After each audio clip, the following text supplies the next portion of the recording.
GreenCape is a non-profit organization that drives the widespread adoption of economically viable green economy solutions from South Africa.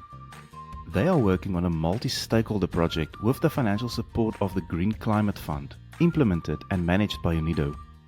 Focused on pipeline development to deploy clean energy technology solutions in Municipal Wastewater Treatment Works of South Africa, providing readiness activities for the Green Climate Fund. Ultimately, this project aims to support the utilization of climate finance in the Municipal Wastewater Treatment Workspace, where energy-efficient and renewable energy applications can assist. This Future Cities Africa episode is with Ashton Mpofu, expert analyst for water at GreenCape. We explore municipal due diligence requirements for energy efficiency and renewable energy at wastewater treatment works. Ashton, welcome. What are the current regulations and compliance standards regarding energy efficiency and renewable energy adoption in wastewater treatment works? Looking into regulations, and standards, there is none as per se that municipalities should have, on energy efficiency and renewable energies. Mainly what we have as part of the wastewater treatment works is that during as part of their green crop reports or assessments, all wastewater treatment works must, report on their specific power consumption. So that's basically what we have at the moment. And most of the regulations really that we have, when it comes to energy efficiency and renewable energy integration, is mostly on other sectors, which is the private sector, residential businesses and things like that. So there is a lot that has been done in the country, elsewhere. I know that there is a part where we are actually supposed to be reporting on even greenhouse gas emissions, to the Department of Forestry, Fisheries and the Environment. But I don't think that is really being done at this point in time. But it's something that we, as a country, have got what you call the carbon bill that will be coming in shortly, as soon as it's passed in Parliament. That will then focus on asking each and every sector, including the water sector, to report on their greenhouse gas emissions and also to tell us, or tell the world on how are we going to reduce our greenhouse gas emissions. So at this point in time, to summarize just my response to the question is the fact that we haven't done much on energy efficiency and renewable energy integration. In terms of the water sector, all we do is to ask the different treatment works as part of the green crop assessments to report on their specific power consumption. But I think there's areas of improvement. There's a lot that is happening in this space as we begin to feel the effects of climate change and we begin to, move into using clean technologies and being, environmentally conscious about the activities that we do. So I think there will be a lot that will be happening in this space. That's why I think the purpose of the project, the unit that you're doing, and I think from legislative point of view, there's quite a lot. I mean, one that I can shed light that I may have missed is the organic waste to landfill ban. So that's actually pushing wastewater treatment works to find solutions to waste management, solid waste management, rather than taking their solid waste into landfills. So those are some of the legislations. I mean, this one is mostly in the Western Cape. By 2027, 100% landfill ban. But we have a strategy as a country, in terms of trying to reduce, our energy consumption, or incorporating energy efficiencies within the water space. I mean, the strategy speaks into reducing by 20%, as the water sector for pumping and treatment. So we have a strategy, but in terms of being legislative and making it mandatory, I think there's still a gap. At the moment, we just have a strategy on how to reduce our energy consumption in the water sector.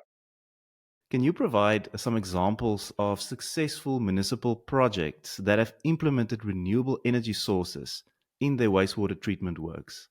What were the key factors contributing to their success? One that is widely known in South Africa is the biogas projects.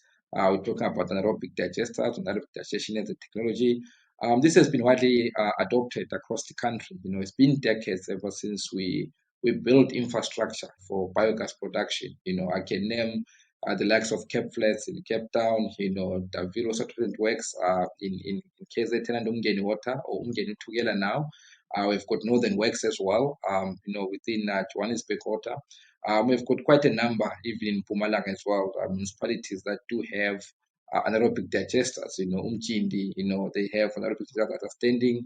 Going to the Eastern Cape as well, there's quite a number of plants that really do have, the anaerobic digestion infrastructure of biogas digesters on site. Everett as well, Ekurhuleni. There's also digesters that are there.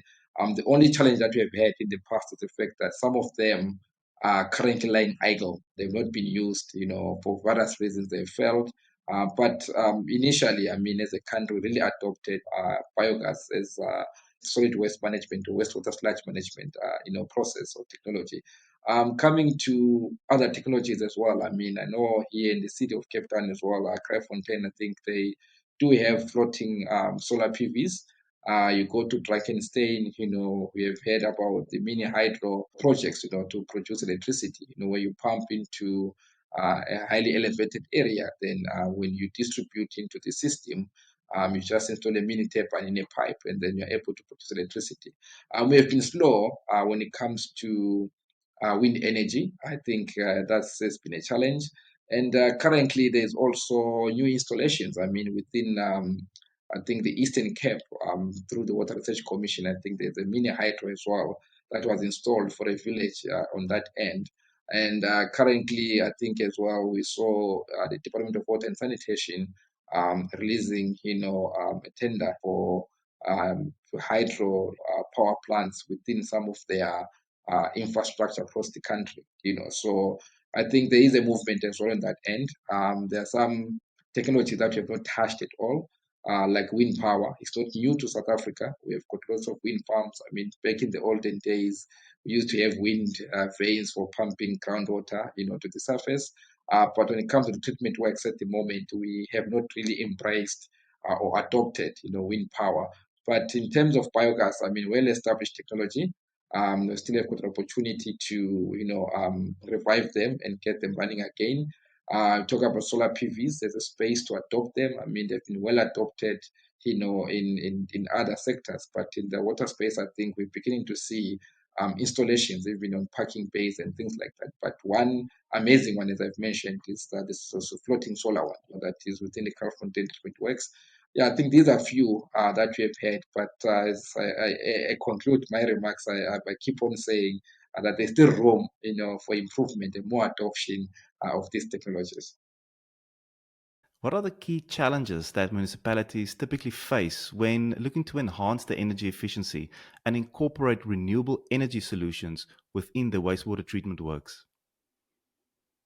I think some of the challenges, is quite diverse. We are faced with a very complex, challenge as the sector, and bringing in energy efficiency or renewable energy becomes secondary to the primary role of the wastewater treatment works. Their role is to treat water to a certain quality standard that meets environmental discharge. And then if we now move on to look into, incorporating energy efficiency and renewable energies, the first one is the fact that it's not really, the core mandate of a treatment works. Number two, there's quite a challenge in the water sector at the moment. You look into the green drop reports that tell you about the lack of capacity across the country. We do not have enough capacity in terms of technical skills. Some of the digesters, as I mentioned in my previous answer, we have been told that it's due to lack of maintenance and technical skills on site. To man some of these technologies that we are discussing today. Thirdly, I think is the issue of finances. So some may argue that to say that we do not have funding or financing, to implement these technologies, I think it still stands that there is always a need for finance. And we're doing a lot as a sector to look into plan finance and different procurement models that may promote private sector coming on board and helping the municipal space to incorporate energy efficiency and renewable energy projects. But finance remains a challenge. You speak to the municipalities, one of the things that they've flagged is the issue of finances. And number three, I think is knowledge as well. Are we aware about energy efficiency and the feasibility of us incorporating renewable energy within the treatment work. So that's a very, very big question, and it's quite important that we go out and educate, and share with the goodness, of being energy efficient and incorporating renewable energy, the projects within treatment works. And maybe lastly, we have been told and we have seen that sometimes, procurement methods or the way we look at the FMA, it becomes a challenge as well because we're looking at procuring for 3 years, and looking at technologies, at the capex level. While if you look at some of these projects, they've got very good life cycle costs. But in a tender process, we just look at capex. So if your capex is lower, then you go first. So say you're procuring pumps, for example. There's an energy efficient pump, but the first thing that you look at, in tendering is to say, what's the capital cost of that particular pump? Even if the other one has got life cycle savings over time, it becomes cheaper. But the first hand, when evaluating tenders, we just look at the capex cost. So there's quite a number. But the main one, really, I must say, is the fact that our treatment works are not doing very well at the moment. I mean, the issue of capacity, so we're in a dire state. Some of them not function at all, and then some of them is due to negligence, lack of maintenance, lack of investment in repairing and doing all sorts of things in the treatment works. Some of them, I mean, it's due to unfortunate events, like what happened in KZN. It's due to flooding, and all the plants have been swept away.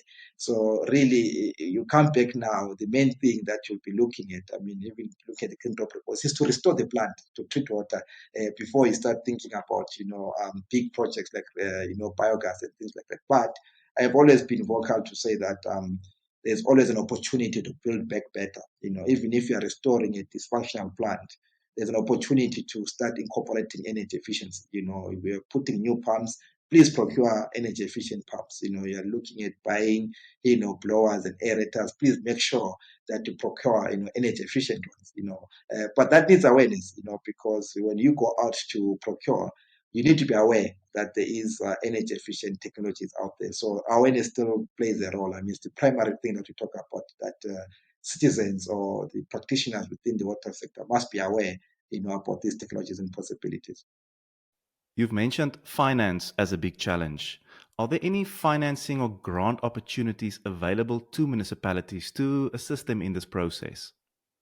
So the first one, of course, is grant funding that comes from our own, government through the revenue bill, through the DWS. We have got, different grants, the like of, water services infrastructure grant. We have got regional bulk infrastructure grant. There's quite a number of these grants that come through the Department of Water and Sanitation to municipalities. Of course, they are meant for infrastructure, but we are allowed to look at procuring innovative, technologies or innovative solutions. So there is an opportunity, to use some of these grants to venture into energy efficient, projects, and also even if you are restoring your plant, I mean, you ring fence your finances, but you focus, and plan that we're doing so. We're really going to focus on energy efficiency, as a municipality. Number two, we do have the energy efficiency demand side management grant, through the MRE and Sanedi and others. I mean, that has been there for quite some time and is still running. And it's meant for municipalities, to venture into energy efficiency or demand side management projects. So, I mean, it's an opportunity, but we just ask ourselves whether, are you aware about this grant? How many people have applied for it? What are the hurdles or the bottlenecks, to access, such funding? So that's a big question mark, So it may be that we need to capacitate municipalities, for them to be able to plan and be able to, apply, to access such funding. Number three, I think, I touched on also that there are a lot of other climate, funding that is coming into the space that is focusing really on reducing greenhouse gas emissions. I mean, on this project, you're looking at GCF, as a financier to reduce greenhouse gas emissions. So there are other examples of climate funding, climate finance that is coming to the space that can be accessed, by municipalities. But we must tune our thinking towards, greenhouse gas emission mitigation to access such funding. You cannot just access it by merely saying we are focusing on energy efficiency or renewable energy projects, but it must be coined in such a manner that is applicable, to access climate finance. And then the fourth one, of course, is banks. Commercial banks are funding different energy efficiency projects or renewable energy projects, though that funding may really be available for limited municipalities, looking at the issues of creditworthiness and the challenges that municipalities have with their balance sheets, and revenue collections and so forth. So at the moment, we may say that only a few metropolitan municipalities can really access commercial loans from our banks locally. And then thirdly, of course, there is donor funding. There are a couple of donors, or development finance institutions that do have facilities for such projects. So it's just a matter of being aware that there is funding available for some of these things, and we need to tune ourselves as municipalities to be able to access it. But there's quite a number of examples, even in the past, and some examples that have been achieved by other municipalities to access this funding. Ashton, in closing, how can municipalities effectively assess the economic feasibility and long term benefits of investing in energy efficient and renewable energy solutions at wastewater treatment works? Yeah, it comes forth to planning. We need to plan some of these projects ahead of time, incorporate them in our planning phases, whether it's IDPs or WSTPs. We plan them, to say we would like to venture into these projects in the near future. But most importantly, that they've asked me now is to really assess whether it's technically feasible or economically feasible as a municipality. So the first one is to do what we refer to as an energy audit, whether level one or a detailed one. Just go through the plant. This is what we've been doing to capacitate different treatment works or practitioners to be able to do it, level one energy audit. Start from the entrance where your wastewater enters the plant to the point where you discharge it back into the environment and say, where can we save energy, and where are we using more energy? So the fact of knowing your specific power consumption, then we know, which areas are culprits, which areas are energy intensive. So municipalities must, venture into energy audits across the plant, and then sit down and plan to say, can we start maybe with replacing pumps? Can we, maybe not the issue of replacing, but repairing them and ensuring that, they are working optimally? Can we look into optimizing the whole plant, scheduling or, peak shaving and all these other different mechanisms of promoting energy efficiency. So this is some of, the things that must be done. But most importantly for me, is the energy level audits. From there, you look into the finances, to say, where will this money come from? Are we going to put aside the grant funding coming from government, to probably venture or implement some of these projects? So first, technically, you discover, where the areas, then next you say, where will the money come from? Do we have money as a municipality, as the treatment works to venture into, renewable energy project or energy efficiency projects? Yes or no? If not, where are the other financiers? Who's there out there in the space that can, help with, this kind of financing? So it begins forth with you understanding the technical feasibility, and then economic feasibility becomes a secondary measure to say, if we decide to fund it ourselves, is it feasible? What's the break-even point? Things like that. So we need to check, the balance sheet. Can we approach the banks? Can approach climate financiers? Can we apply for grants that are out there? The EEDSM, is it something that you can apply to? But some of these things, when you approach, financiers, or even, through grant funding, these things must be in your plan. You must see the water services development plan that the municipality or the treatment works have really planned for a project to promote energy efficiency or renewable energy.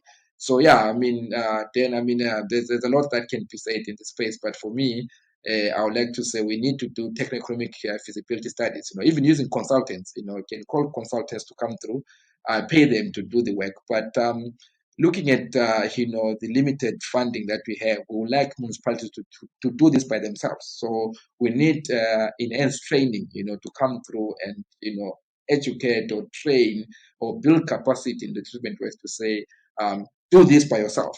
Just a level 1 energy audit. Don't need to be detailed, but just to know where most of the energy is being used. Then we start to plan from there to say, what's next? Where can we save? What can be procured? What can be done? Wait. Is there money for this? Yes or no? If it's not there, where is it going to come from? Are we looking? Let's be honest to ourselves. That my probably as a municipality, audit general's report tells me that you have a disclaimer or you've got outstanding audit outcomes. So you know that you can't approach a commercial bank because how do you pay back? So you have to be honest to yourself to say, okay, looking at us, gentlemen or ladies in the room, or as colleagues, we are likely to get funding, through grants or through donor funding. Let's forget about loans. We're still owing or we're not credit worthy. So you have to be honest to yourself. So for those that have got good credit worthiness, they've got a good balance sheet, they've got paying, users and things like that, then they can approach commercial banks, because they've proven that they can pay back. But for others, don't even think about that. Don't even walk, that direction. Just look to say who's in the space who's willing to donor. Who's in the space who's just willing to, give us funding, to implement these things without us needing to pay back. Concessional loans, developmental finance. You look into those things, yeah. But it's very important first to do your technical, feasibility, then economic feasibility as well comes secondary. Then from there on, we know what steps to take, and we plan, to implement these projects. But it's quite possible, but feasibility studies are quite important, yeah. Thank you for this insightful conversation, Ashton. This episode is part of a 3-episode series. Make sure to check out the rest of the series on Future Cities Africa.